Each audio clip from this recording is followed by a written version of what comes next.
ప్రియమైన మా పరలోకపు తండ్రి, పరిశుద్ధమైన దేవానికి వందనాలు. ఎడార్లు సెలయేళ్ల ద్వారా ఆగస్టు 12వ తేదీ నాడు మా అందరితో మీరు మాట్లాడమని, అయ్యా మీ స్వరము ద్వారా ఆదరించబడి, ఆశీర్వదించబడి, పురికొల్పబడి, విశ్వాసము కర్తదాన్ని కొనసాగించువాడిని యేసు వైపు చూచి పరుగు పందెములో పరిగెత్తు వారిగా చేయమని యేసునామమున ప్రార్థించి వేడుచున్నాము తండ్రి. ఆమేన్. ఆగస్టు 12వ తేదీ ఎడార్లో సెలయేర్లు. ఆ మహిమ గుణాతిశయమును బట్టి ఆయన మనకు అమూల్యమును అత్యధికములైన వాగ్దానం అనుగ్రహించి ఉన్నాడు. 2వ పేతురు 1వ అధ్యాయం 4వ వచనం. ఓడలు నిర్మించే ఇంజనీరు ఒక ఓడను ఎందుకోసం నిర్మిస్తాడు? దాన్ని నిర్మించి నౌకాశ్రమంలో భద్రంగా ఉంచాలనా? కాదు, తుఫానుల్ని అలలను ఎదిరించి నిలబడాలని.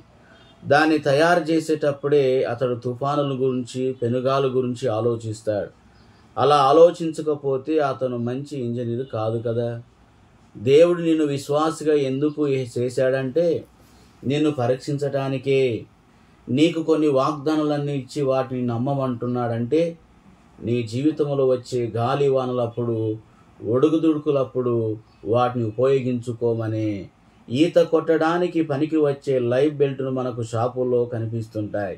అవి షాపులో ప్రదర్శించటానికి తప్ప నిజంగా వాటిని కట్టుకుని నీళ్ళలో దిగితే పనిచేయవు. దేవుడిచ్చిన వాగ్దానాలు ఇలాంటివి కావు.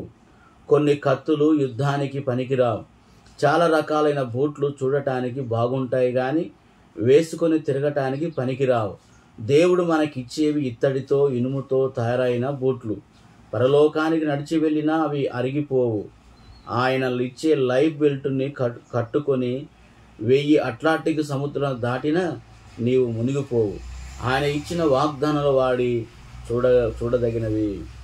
తనను వాడుకోకుండా ఒక ప్రదర్శనాంశంగా చేసి కూర్చోబెట్టడం కంటే క్రీస్తుకి అయిష్టమైనది మరొకటి లేదు.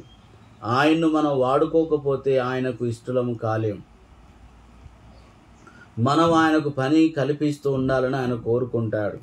నిబంధన ఆశీర్వాదాల ఊరికే చూసి ఆనందించడానికి కాదు, వాటిని స్వాధీనపరుచుకోవాలి.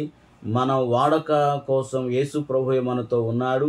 ఉపయోగించుకోవలసినంతగా ఆయన్ని మనం ఉపయోగించుకుంటున్నామా? మ్యూజియంలో ఉన్న వింత వస్తువులాగా దేవుని వాగ్దానాలను పరికించకండి.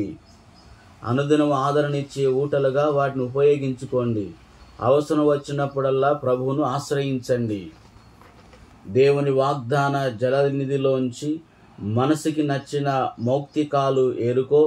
దేవుని వాక్కులో ఏ అక్షరం క్రమం తప్పదు. ఆయన మార్గంలో క్షయం లేదు, అది నీవు తెలుసుకో. అట్టి కృపను దేవుడు మనకు అనుగ్రహించునుగాక.